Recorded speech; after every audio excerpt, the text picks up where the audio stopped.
Hi, my name is Michelle Neske, the Posh PA, and today we're going to talk about PA school interview etiquette. Now, congratulations. If you got an interview to PA school, this is your shot. You have made a huge cut amongst a lot of competitive applicants, and you should be very proud of yourself. So if you haven't already, be sure to check out the rest of my interview series where I talk about all the different types of interviews and how specific strategies on how to tackle them, as well as to prepare yourself for the interview process. But today, I'm going to talk a little bit about what to do before, during, and after in terms of what is appropriate interview etiquette for PA school. Now, you know I'm here every week dropping new videos to help you get into PA school, become a successful student, and a fulfilled practicing PA.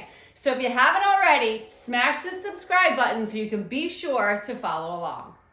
All right, let's talk about PA school interview etiquette. Now, it doesn't matter what type of interview you have, these things will all apply. And the number one thing I'm going to talk about is your presentation, AKA what to wear and how to dress appropriately for your interview. Now, men, or those who identify as male, you definitely want to be wearing a suit of some kind. So a typical suit shirt, a tie, and a jacket, okay? Now, I would stay with some standard colors, although I do like a little fun tie to help bring out your personality if that suits you. You want to be wearing something that's comfortable and well fitted, okay? So typically that would be a black or blue or gray suit jacket with a corresponding shirt underneath and then a pretty standard tie. Now, if you don't have a full suit, that is okay. You could always wear a sport jacket, a shirt and a tie with some slacks and a nice pair of loafers, okay? So if you don't have the full suit, you can always go with that option. A suit is also a great option for those who identify as male.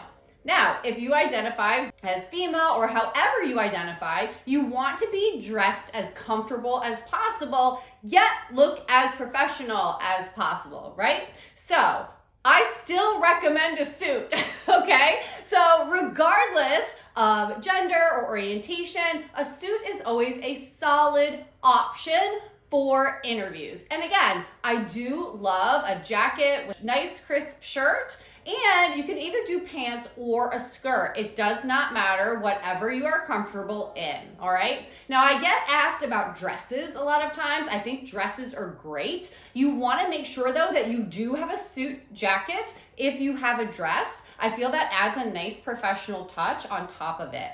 Again, standard colors for this, typically gray, navy blue, black, khaki. Those tend to be typical colors for a suit. You can even do a pinstripe or something with a slight pattern. If you're doing a pattern on the outside, I would definitely recommend a solid shirt. If you're doing a solid on the outside, always kind of fun to give a pop of color, right? So a lot of times people go with standard white or blue, and that is perfectly fine and beautiful and professional. But you can also show off a little bit of your personality with your shirt, your tie, or any accessories that you might have. With that being said, let's talk about accessories. I love a statement earring, but it is not the time for them on your PA school interview, okay? You want to keep any jewelry or accessories that you're wearing simple and classic. So studs, a light necklace, easy rings, things like that. Nothing over the top or out of control like my big statement earrings, okay? So you definitely want to keep your accessories minimized but professional. And as far as footwear is concerned, you can wear a flat, a heel, a platform, whatever you are comfortable with, as long as you are comfortable. If you're on an in-person interview, now obviously this doesn't matter if you're on a Zoom interview, right? Because you only have to be dressed from here up, right? So shoes don't matter as much. But if you are an in-person interview and you're gonna be doing a lot of walking, make sure you've broken in your shoes, regardless of what kind of shoes that you wear. And you don't wanna be wearing super high heels. I would say 2 inches, probably max, on your heels, okay? So be comfortable in your shoes. The same goes for if you are going to wear pantyhose or stockings. Make sure they don't have any runs in them. Always bring a backup pair, and that will always keep you a little less nervous when wearing them, because you always have some if you do get a run or something in there before the interview. Do you need to wear a stocking or hose? Not really. I think it really depends on where you're interviewing, what time of season of year it is, how hot it is, and all of those things, okay? And if you're not comfortable in them and they're really gonna drive you crazy, don't wear them. But you do want to be as professional looking as possible. Treat this as if you were going in for a job interview, okay? I often get asked about visual tattoos. Now, obviously, it's going to be hard to hide any visual tattoos, so if they're not covered by your clothing, that's okay. That's part of you, okay? So if you feel more comfortable covering them with your clothing, that is perfectly fine. But if you have tattoos in other places, on your hands or, on your neck or whatever it is, and you can't cover them, own them. They're part of you. They're part of your personality, okay? So that's what I have to say about clothing, about accessories, about footwear. You want to be comfortable, you want to be professional, you want to be clean, and you want to be classic, okay? You definitely want to show up ready to go. Don't show up in wrinkled clothes. Don't show up with a hair that's a mess, like you rolled out of bed. Don't show up with stains on yourself, okay? You may think this may sound like common sense, but I've seen it, all right? So make sure. Also, last thing, your hair. If you are somebody that wears your hair down all the time, this is not the time to do a fancy updo, okay? On the flip side, if you're somebody that wears your hair up all the time and that's the way you're comfortable, then keep it consistent. The last thing you want to be doing is messing with your hair the whole time during your interview and keeping you distracted, okay? So be comfortable, be yourself, be authentic to who you are, and dress according to the part. Remain professional. Now, when you're in your interview, you want to make sure you ask the person how they would like to be addressed as Professor this or Dr. this or Mr. or Mrs. that, okay? You definitely want to be using whatever pronouns and whatever title that they are introduced to you as and throughout your interview, because it just shows another level of professionalism. So be sure that you're using terms that you would use in an interview in a professional setting. You don't want to be using a lot of slang words. You definitely don't want to be using swear words, even crap or you know what I mean? So definitely none of that belongs in an interview format. If you're having trouble thinking of a word, just take a second and think about it. You definitely want to be using a professional tone. Yes, you can have some casual banter in an interview and make it fun and funny, but at the same time, you don't want to be using phrases and words that are unprofessional or slang or really not appropriate, I guess, in that setting. So be careful of your language. And then I would say as the post-interview etiquette, a lot of times I get asked the question, should I send an email thanking them for the interview? Should I send a letter? Who should I send it to? When should I send it? And there's a lot of differing opinions on this subject, but I will tell you this.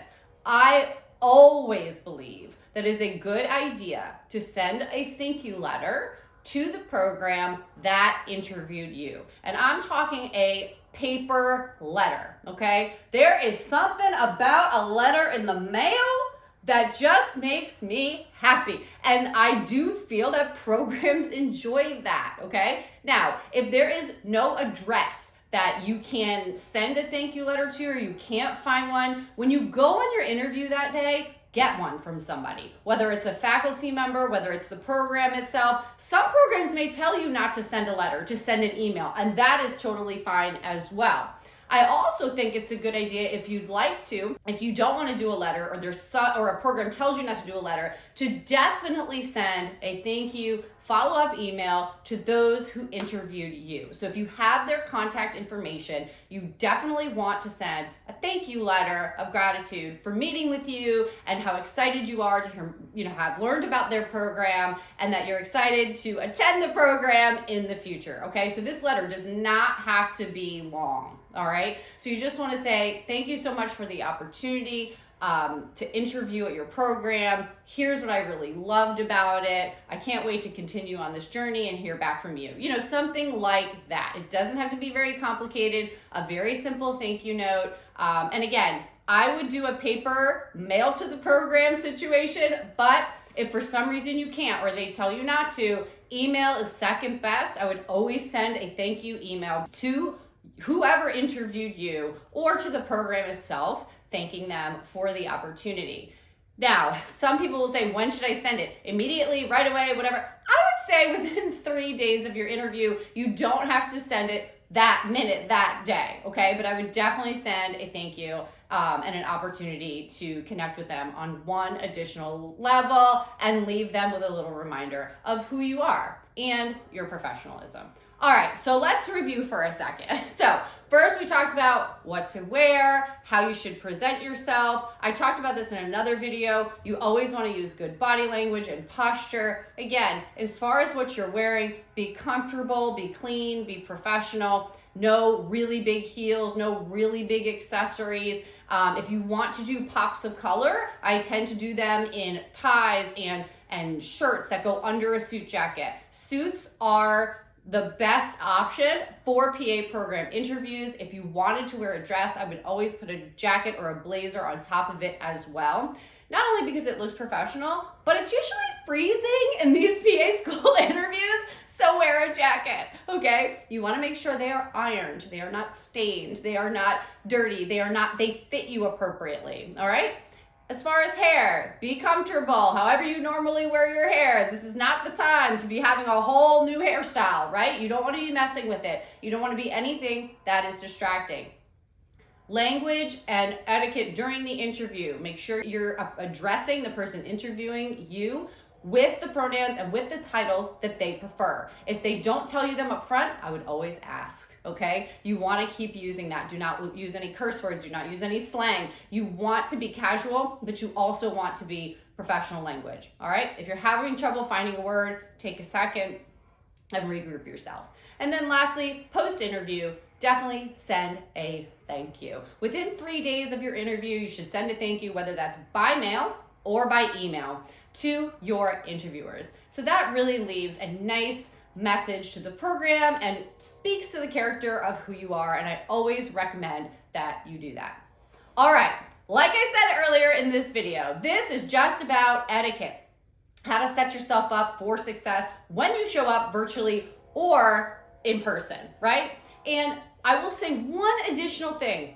If your interview is virtual, you want to set yourself up for success, and you want to make sure that you have tried this setup like I have now, right? Before you get on interview day. Do you need to have a super fancy background? No, you don't need to have a fancy background, but what I don't want to see in the background is an unmade bed, your laundry, anything that is clutter, okay? You want to be in a very simple space with good lighting. You don't want any mirrors behind you. You don't want anything really shiny that's going to reflect into the Zoom screen, okay? If you don't have a ring light, they're super cheap. I would suggest getting one. If you can't, just pick a room with more bright light on your face, because that will really help them see you, and a very simple and plain background, okay? You definitely don't want to have clutter or anything in the background that's going to distract them, and you want to make sure this is a professional setting.